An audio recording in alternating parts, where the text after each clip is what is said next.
Sabi nila, anger weakens your liver. Kay urban legend or medical science, grief daw weakens your lungs. And worry, your stomach. Fear, your kidney. And stress, your heart and brain, and so on and so forth. Jesusness is freedom. To be in Jesus is to be free from many negative things. Be free from negative emotions. Nagdadala yan ng sakit. Nagpapalala ng sakit. Salamat Panginoon dahil kayo aming manggagamot, kayo aming tagapagpagaling. At ngayon, Ama, our God Most High, we ask you to reveal greater truths on practical terms, on our day-to-day level, maunawa namin ang mas mga practical na kahulugan ng naging magmalaya sa Panginoon. Na kami, Panginoon, ay magkaroon ng maximum na kasiyahan sa buhay dahil sumusunod kami sa iyong mga patakaran. Guide us, teach us. In the name of your Son, Jesus, we pray. Be free from negative emotions. Gaano sa atin karami yung sa atin ang mga talagang may mga dala-dala mga negative feelings. Na sumisikip ang dibdib mo, sumasakit ang iyong tiyan, nahihirapan kang huminga, tumataas ang blood pressure. As much as possible, because we are free in the Lord, be free from anger. Napakalaking amo yung galit. If you're constantly ill-tempered or anxious, you're said to have an angry liver. A study compares a clogged liver to when a trash collectors collectively go on strike. Waste builds up, it becomes a breeding ground for illness, and your body basically becomes a toxic waste dump. Pagka laging nagagalit at pag laging stressed. Proverbs 29:22, ang taong magagalitin ay laging napapasok sa gulo, or can we extend it to napapasok sa sakit? Ang mga magagalitin, mas matagal gumaling.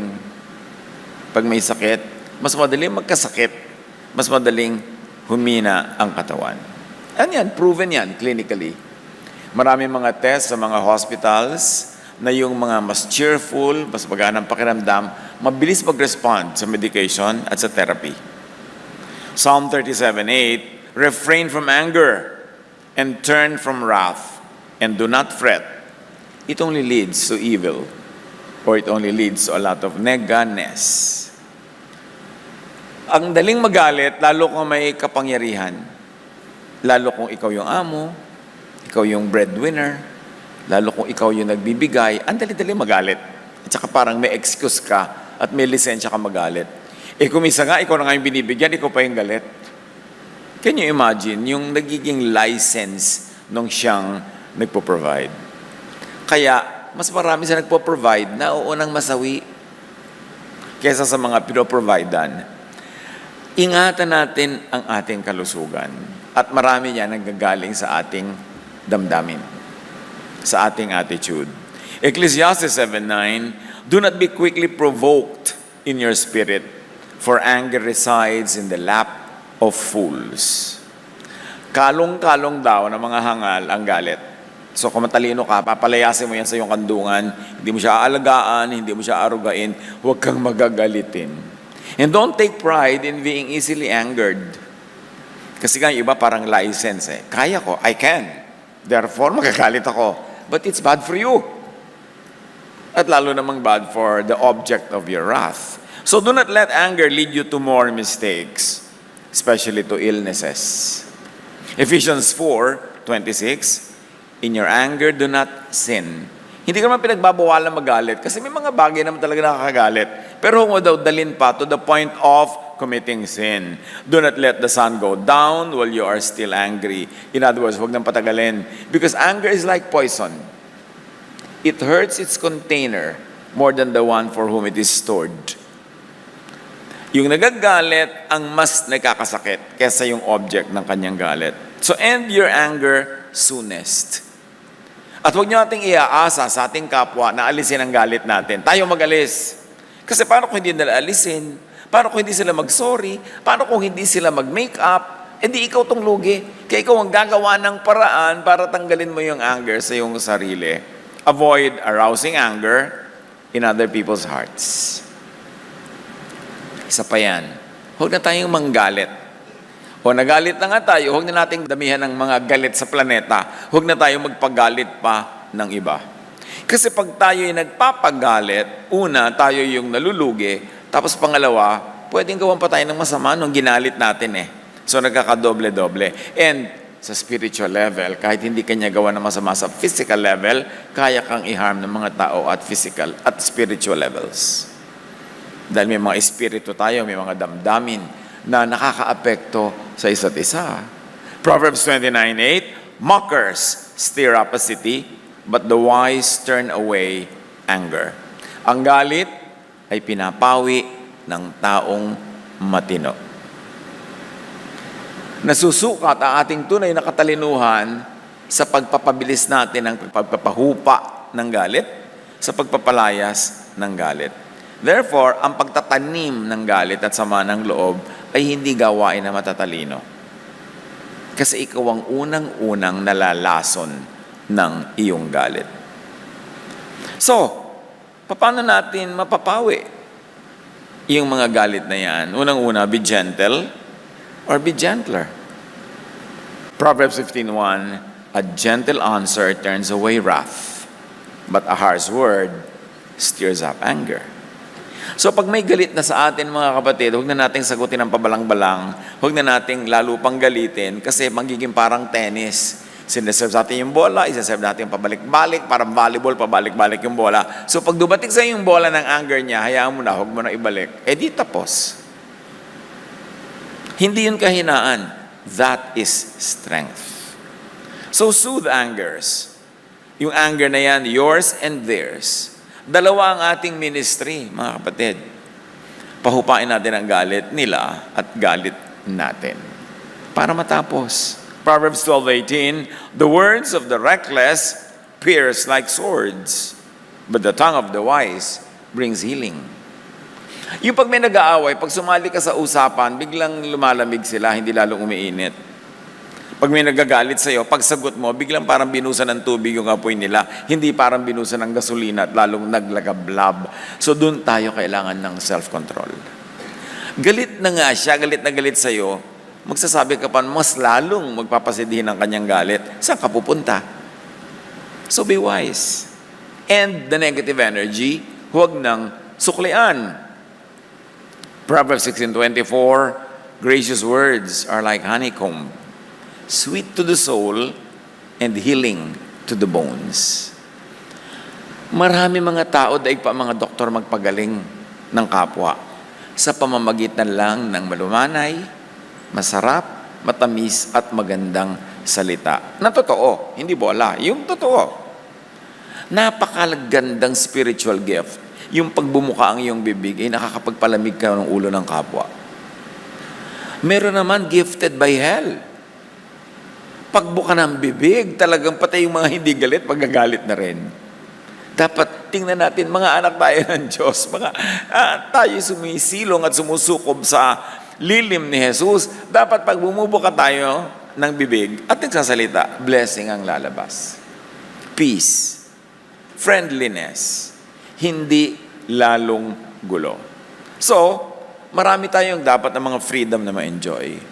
At nire-review natin lahat ng mga yan. Kasi sa tinagal-tagal na natin na nagba-Bible study, umakit ng mga worship services, basa ng Biblia, free na ba tayo sa mga ito? Kasi dapat ito ang bunga ng Church, ng Kaba-Bible, be free from grief. Yung paninimdim, sobrang lungkot, halos pagluluksa. Mga kapatid, hindi naman natin minamaliit o binabaliwala na may mga mahal tayo sa buhay na sa kabilang buhay. Pero ano naman ang bago doon? Hindi ba lahat naman ng ating mga kalololohan ay sumakabilang buhay? Lahat ng mga matatanda, kami sa nga bata pa, wala namang edad yan, sumasa kabilang buhay.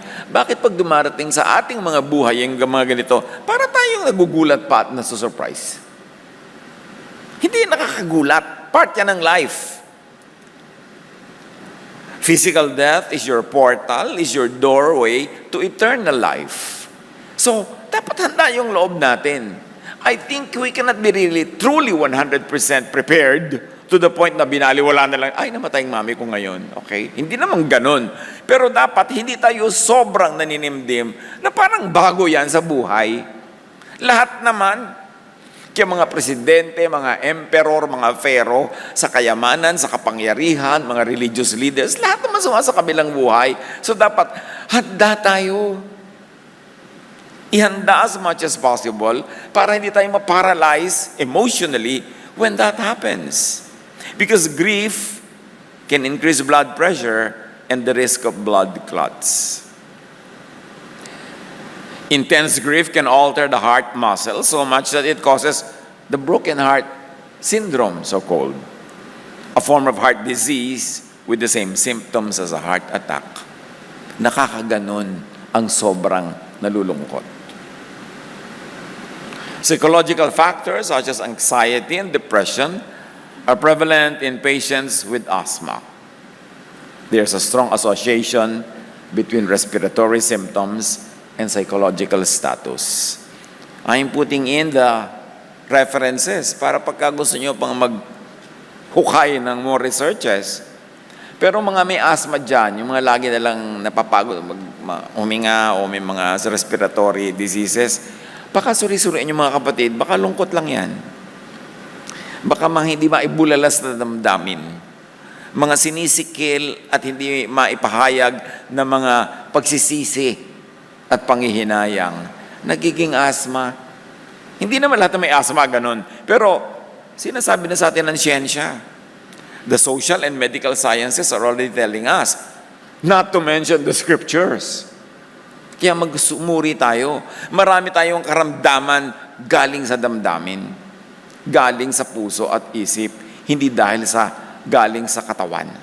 Psalm 31:9, Be merciful to me, O Lord, for I am in distress. My eyes grow weak with sorrow, and my soul and body grow weak with grief. So my soul, my body. Tatandaan natin, tayo ay body, mind, spirit.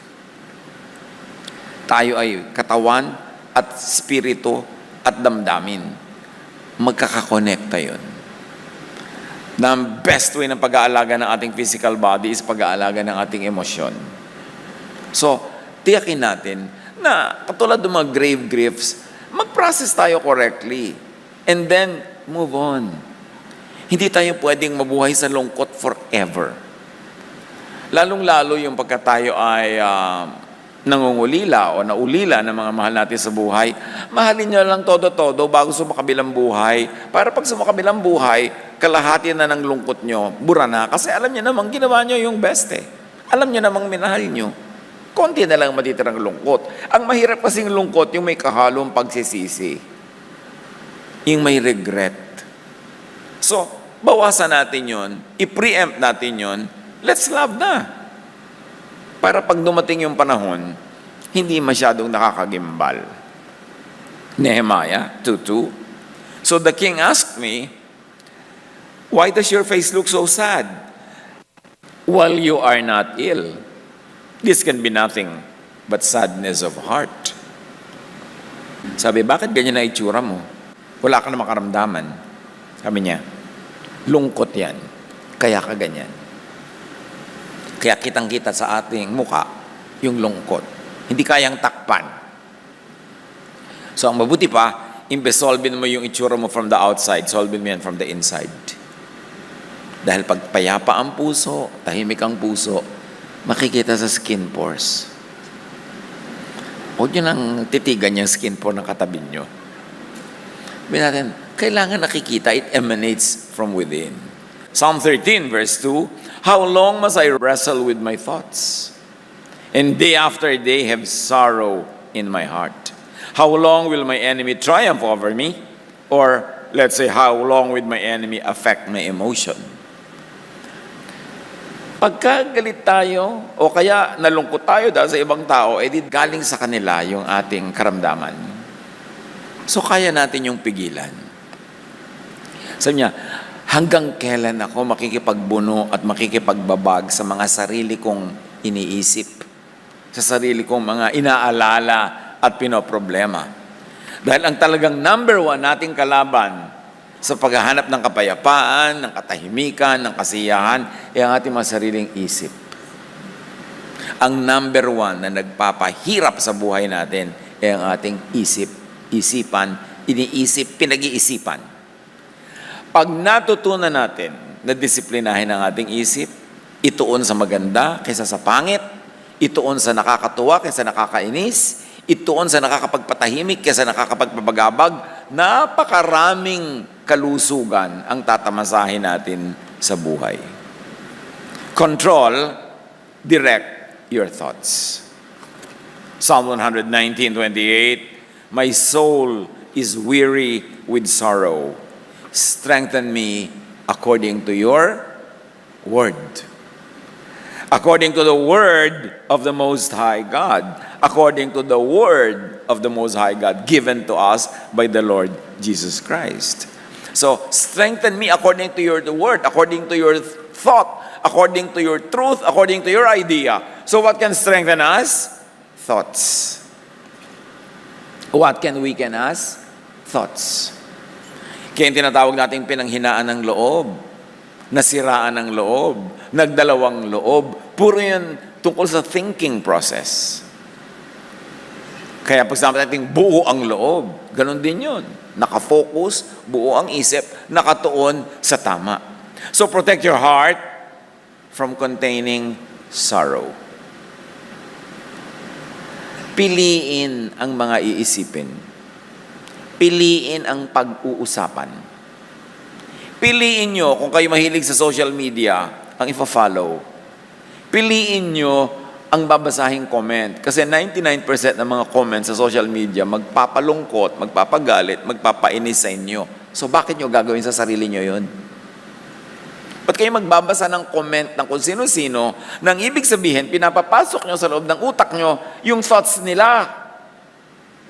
Yung utak nyo parang bahay nyo yan. Kasi sino papapasukin nyo?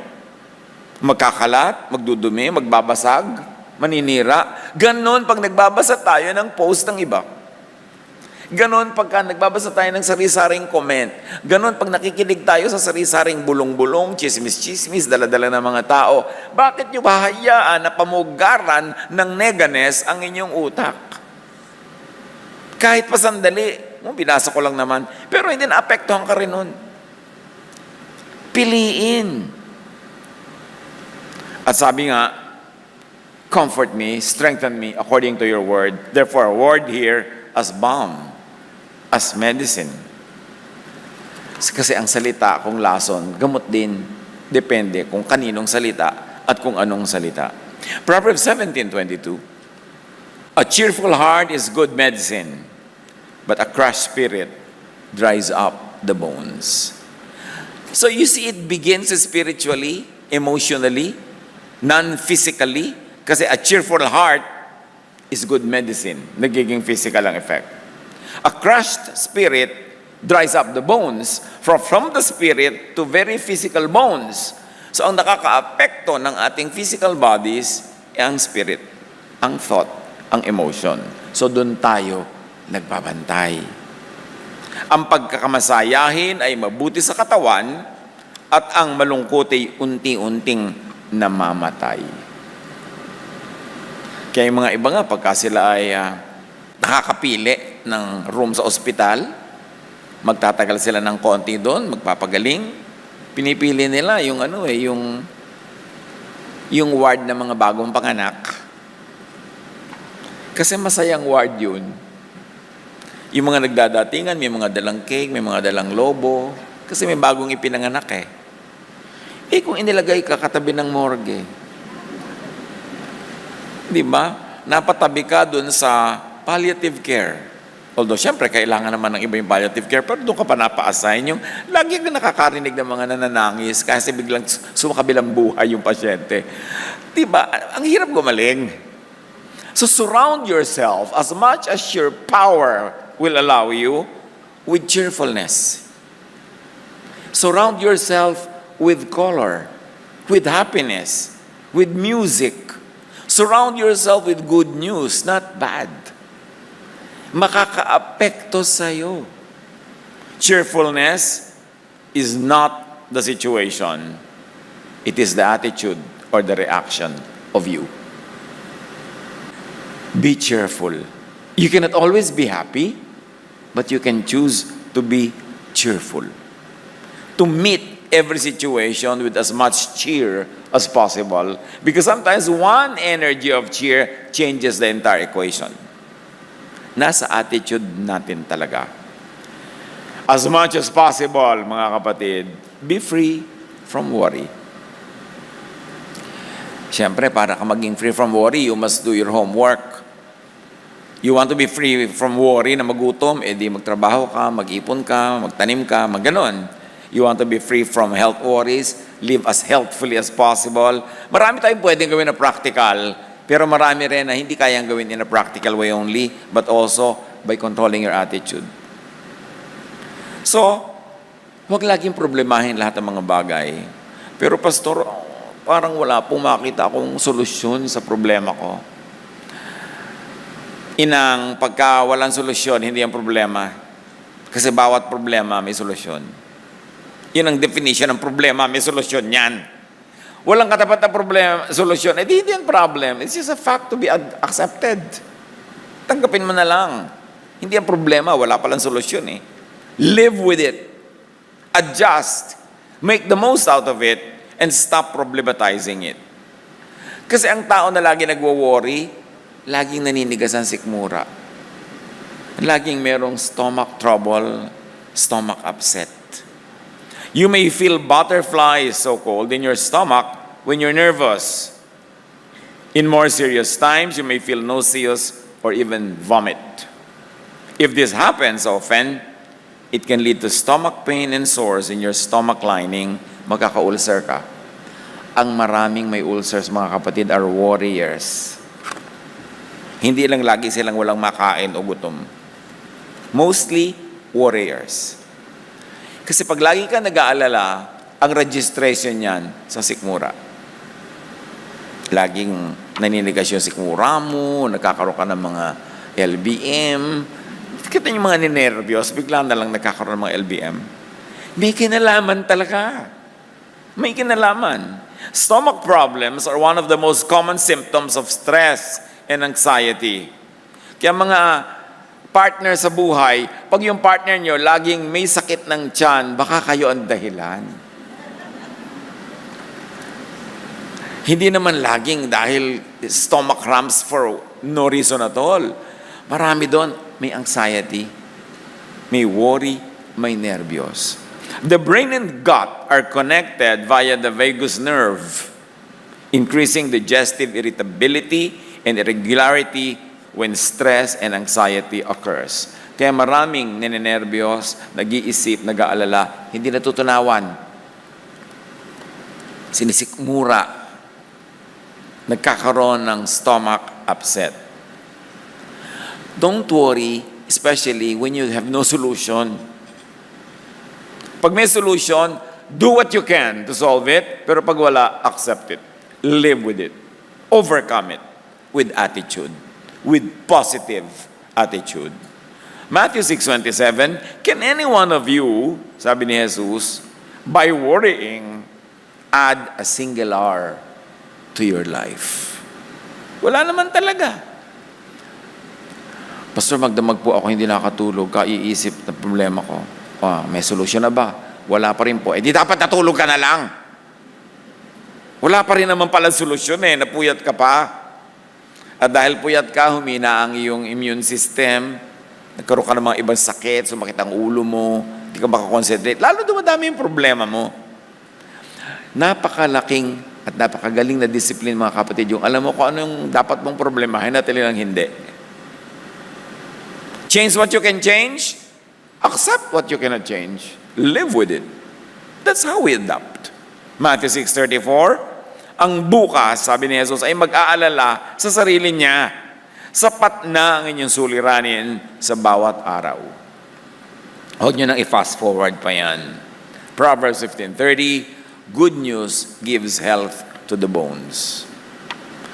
Tayo mga kapatid, pag may tinawagan, tinext, in-email, minessage, health ba ang dala natin o illness? Good news ba or bad? Huwag tayo magkandarapa sa pagdadala ng bad news. Ma-associate pa kayo with the bad news eh. Meron naman, hindi pa ina-announce ang family na namatay yung nanay nila, naunahan mo pa mag-post. Unahan mo sa isang kondisyon, ikaw ang magpalibing. Ikaw ang tumubos sa ospital, bayaran mo lahat ang bayaran. Ngayon kung hindi mo gagawin yung manahimik ka and let the family announce it. Yung mga bad news, may sakit pala si ganun, mauuna ka pa magbalita. Huwag tayong magkandarapa sa pagdadala ng balita. You know why, mga kapatid? Kahit hindi ka kumibo, malalaman din nila yun. Makakarating din. Bakit pa through you? Bakit pa ikaw magiging bad news channel? Manahimik ka na lang because good news gives health to the bones. The opposite is true. Bad news brings illness to the bones. Why be an agent of illness? So look for and focus on the good, the positive news. Marami namang magandang pwedeng ibalita eh. Kung yun ang laman ng ating isip. Pero kung puro negative, kasi ganun takbo ng isip natin. Ang natatanggap ng antena ng utak natin yung negative kasi doon tayo nakatune in. That's why be changed by the renewing of your mind. Out of the abundance of the heart, the mouth speaks. So ganun din yun. Out of the abundance of the heart, you make posts, you make comments. Kaya ang binabantayan, ang tunay na warfare is in the heart, in the mind. Dahil doon tayo nananalo o doon tayo natatalo. O doon tayo nagpapatalo. Give and share good and positive news. It's a Jesusness ministry. Gumising na ba tayo isang umaga na sinasabi natin, ano kayang good news ang maipadala ko sa nanay ko? Nanay, nag-Gcash na po ako. Wow, good news. Di ba? O hindi, ano kayang bad news ang maipadala ko sa mga kamag-anak ko? Madaingan, mautangan, mahiraman. Disiplinahin ang isip. As much as possible, be free from fear. Be free from fear. What do you fear? What is the worst that can happen to anyone? Di ba, sa tingin ng 99.99% of the people, the worst is for you to die. But when you can say to die is gain, and really mean it, pag naiintindihan natin ang ibig sabihin na itong buhay natin sa mundo ay bahagi lang, isang chapter lang ng tunay na eternal life natin, what's so bad about dying? It's not good, especially kung madidisconnect ka to the life that you know and to the only life that you know so far. Pero dapat meron tayong nakikitang hope, meron tayong nakikitang beauty even in passing.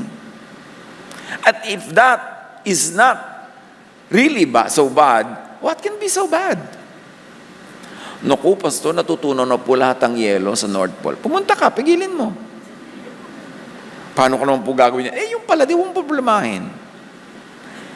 Yun naman planeta talaga, all throughout its history, narong magyelo, narong matunaw, magyelo, matunaw, uminit, lumamig.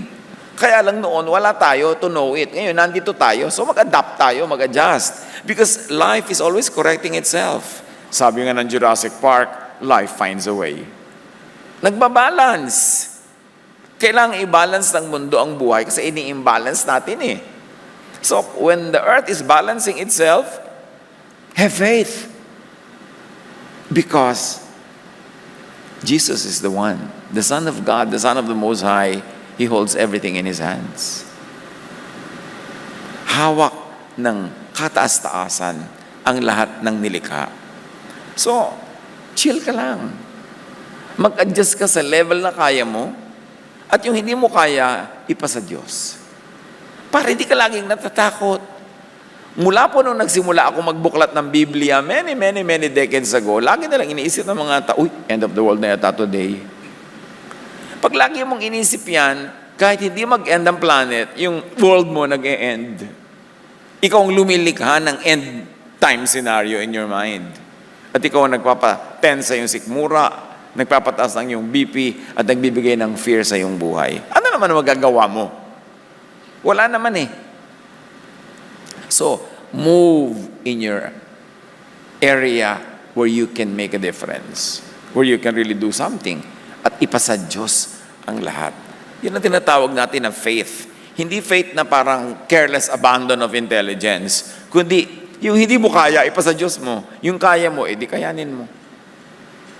Fear, anger, sadness, and guilt clearly featured in the person's experience of advanced liver disease according to an experiment.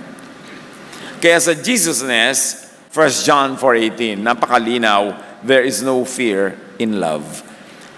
That's why God is love. That's why the teaching of Jesus is love. And the only command left by Jesus is to love, because there is no fear in love.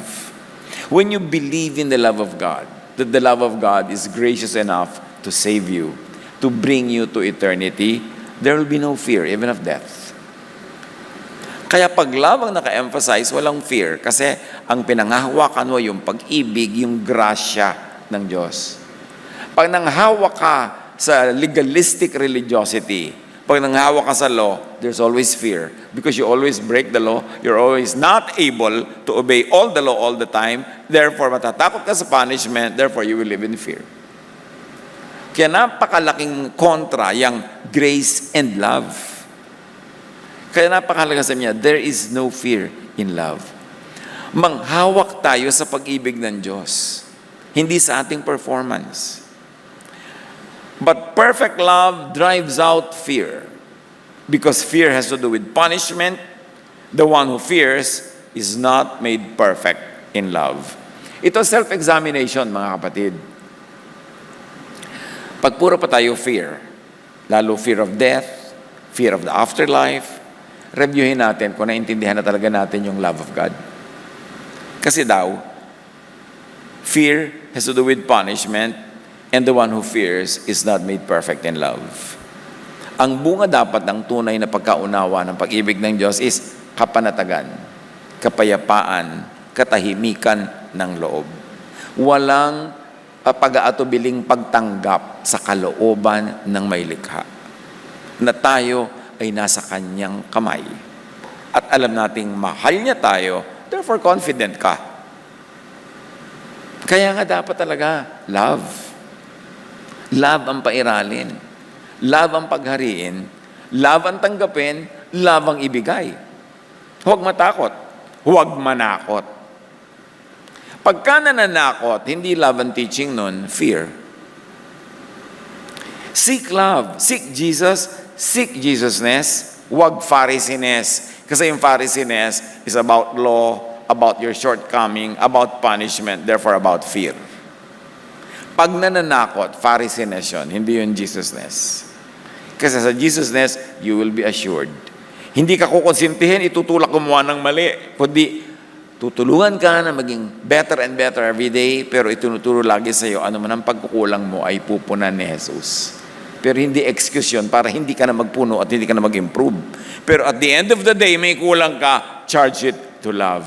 Yun ang ibig sabihin, there's no fear in love. Naniniwala ka kasi. Naninindigan at umaasa doon. So give love, give Jesus, give Jesusness. Wag Pharisiness. Anong binibigay natin sa kapwa natin? Jesusness or Pharisiness? Non-fear o fear? Peace or trouble? Again, it's a mental battle. Dapat clear sa atin kung saan tayo nakatayo, the part of our brain. Nandun ba sa mananakot o doon sa magbibigay ng kapayapaan? Proverbs 3:24, when you lie down, you will not be afraid. When you lie down, your sleep will be sweet if you truly understand the love of God. Luke 8:50, hearing this, Jesus said to Jairus, don't be afraid. Just believe, and she will be healed. Ano ang kontra ng healing? Fear. Ano ang nagbibigay ng healing and peace? Belief. Faith. Faith in what? Faith in the love of God. Naniniwala ka doon? Pag naniniwala ka, natatanggal yung mga bara na bumabara kahit sa yung mga ugat, dadaloy ang dugo, dadaloy ang pagpapala, dadaloy ang kalusugan. Kasi ang number one na hadlang dyan is lack of faith. Fear. Sa Jesusness, napakalinaw, John 40:27, sabi ni Jesus, "Peace I live with you. My peace I give you. I do not give to you as the world gives. Do not let your hearts be troubled, and do not be afraid." Alam na natin yan. Nabasa na natin siguro more than 100 times. Nakabisa pa ng iba, pero tumatalaba sa buhay natin. Talaga bang peace ang dulot? Kapayapaan, katahimikan. Stress and uncontrolled reactions to stress can also lead to kidney damage.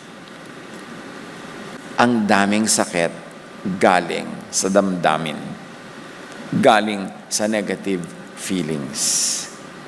At kung galing yan sa mga negative feelings, therefore, kayang pagalingin ng positive feelings. Kayang pagalingin ng kapayapaan, ng katahimikan, ng pag-ibig. So, as much as possible, be free from stress. Piliin kung anong pag-i-stressan or not. Tulad ng magkapatid na Mary at Martha, hindi masama ang ginawa ni Martha. Gusto niya maghanda sa kusina, gusto niya magpakain ng mga bisita, gusto niyang maging very hospitable. Pero sabi ni Jesus, "Mary, many things are not needful."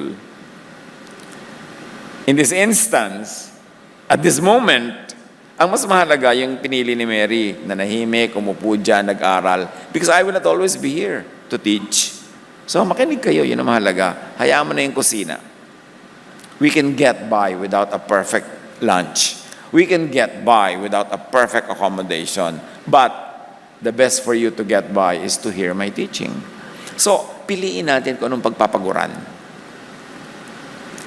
Nung araw, nung nagsisimula tayo ng mga church work, napakalaking problema pag wala kang gitarista, pag wala kang tumatambol-tambol dyan, pagka wala kang tutugtog, parang ang laki-laking problema. Agaw-agawan ng mga churches nung araw, ewan ko lang kung ngayon ay totoo pa rin, agawan sa mga musician, agawan sa mga singer.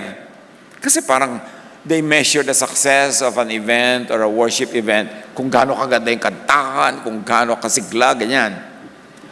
Pero ginawa nating policy nung araw pa, o walang mga musician, o di mag-1 tayo. Walang -1, sabayan natin yung kaset. Kaset pa kasi nun eh. O walang kaset, edi a cappella. Malat po kami, edi walang kantahan.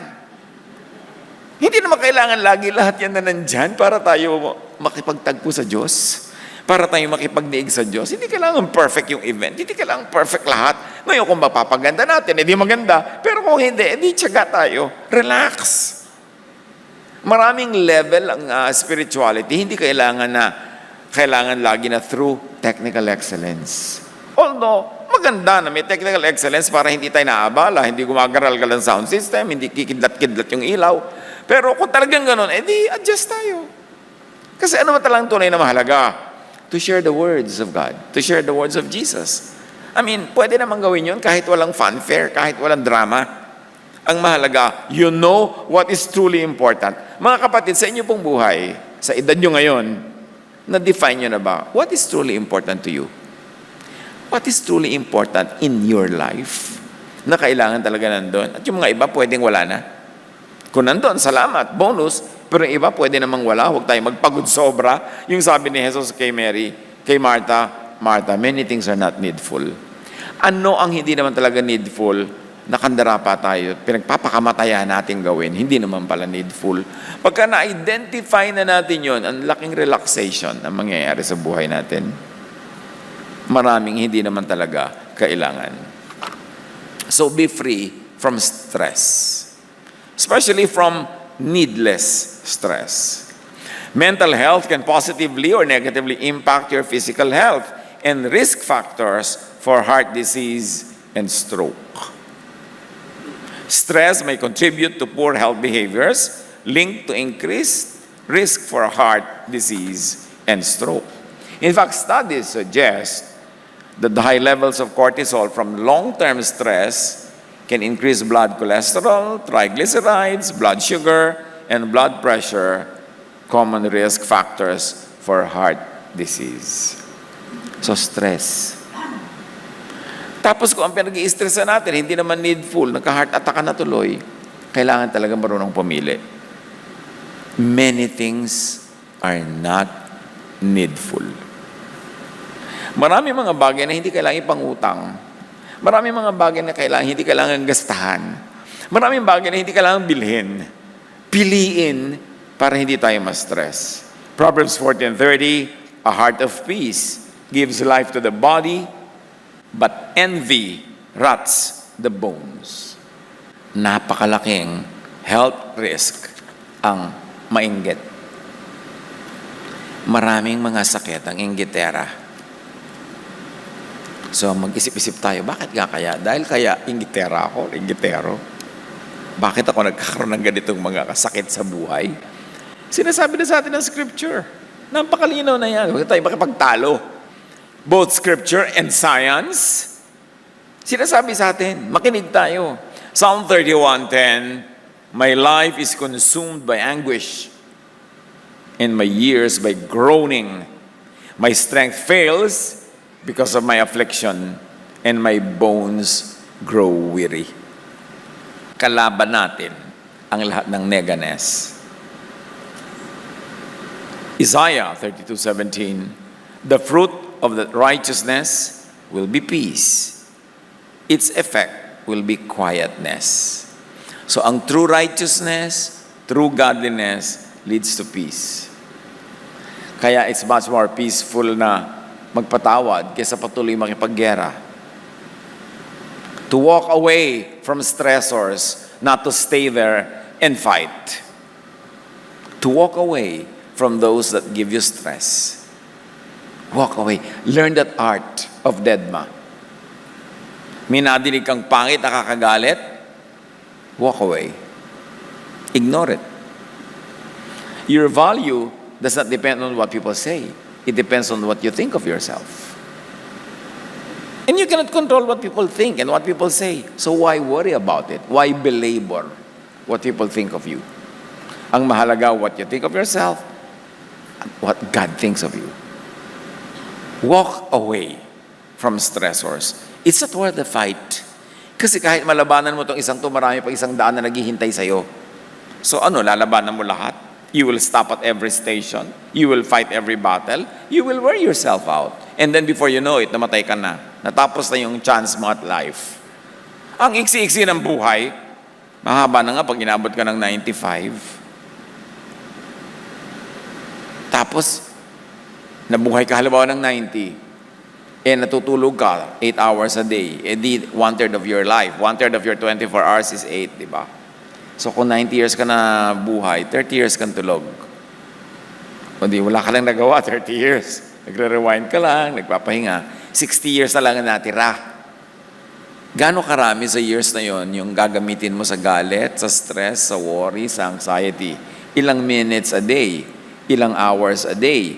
Ilang hours a week? Ilang weeks a month? Ilang month in a year? And ilang years in your 60 years? Baka ang dami-dami, naubos sa walang kwenta. Naubos sa pagreklamo, pakikinig ng reklamo ng iba, pag-iisip ng mga nega, mga takot. Ilan na lang natira for happiness? Magpakatalino tayo. Huwag tayo magsayang ng oras sa mga walang kwenta, lalo sa mga negative things. Kailangan quietness. Yun ang goal natin, to lead a quiet life. And how can you be quiet kung bakit lahat na lang ng ginagawa mo at binili mong mahal, ilalagay mo sa ipopost mo? Siyempre maraming maiinggit, maraming magkikriticize, o baka pagplanuhan ka pang nakawan, hiraman, agawan. Kaya mas tahimik ang buhay na tahimik. Naku mga kapatid, huwag niyo i-post ang love life niyo. Ipopost mo kung gaano kabait ng yung boyfriend o asawa, kung gaano siya kahusay na kumamot ng likod mo, kung gaano siya kabait. Aagawin niya ng kumare, manahimik ka. Kailangan yung mga mahal mo sa buhay, mga mahalagang bagay, keep it away from public scrutiny and from public interest. Naghahanap tayo ng gulo pag pinapublicize natin ang lahat-lahat. Maliban na lang meron kayong ministry to your public, na meron kayong laging kailangang i-share ng mga lesson, i-share ng mga knowledge. Pero kung hindi ganon, you are privileged not to be accountable, to be teaching many people, to be sharing things. Manahimik kayo, yun ang tahimik na buhay, nandun ang saya. Romans 8:6, the mind governed by the flesh is death, but the mind governed by the Spirit is life and peace. Romans 14:19, let us therefore make every effort to do what leads to peace, especially what leads to your own peace. Para hindi ka guluhin ng iba, huwag kang maging accessible, huwag kang maging open, para hindi ka laging susceptible. Titus 3:2, slander no one, be peaceable and considerate, and always be gentle toward everyone. Huwag kang magsalita ng masama laban kanino man. Umiwas sa pakikipag-away at maging mahinahon at magalang sa lahat ng tao. Ito ang patungo sa kapayapaan at tahimik na buhay. Yung kabaligtaran nito, patungo yun sa gulo. Dapat conscious tayo pag pumipili. Anong gagawin natin? Jesus wants us well. Jesus wants us peaceful and happy. But we have to do life in His terms. Itinuro niya. Sabi niya, I am the way. I am the truth. I am the life. Kung gusto natin yon, sumunod tayo sa way ni Jesus, sa truth ni Jesus, sa kanyang life. Panginoon, patahimikin niyo po ang aming puso. And without fanfare, without drum beating, without noise, mapag-isipan namin what truly matters in our life. Ma-identify namin kung ano yung mga hindi naman kailangang pagpaguran na pinagsasayangan namin ng pagod. Kung ano yung mga neganess na hindi naman dapat naming pansinin at ipamalita at ikalat at palaguin pa na ginagawa namin. Turuan niyo kami, Lord, to lead our lives quietly, peacefully, in a way that pleases you, and in a way that brings us on the path of peace. Pagbulay-bulayan natin itong mga kapatid, matahimik na pag-iisip, walang drama, just intelligent thinking and spiritual enlightenment. Ano ang mga dapat natin gawin para ang buhay natin mas maging peaceful, restful, helpful? Sa ilang saglit, makipag-ulayaw sa Espiritu ng Diyos, listen to that voice of the Spirit.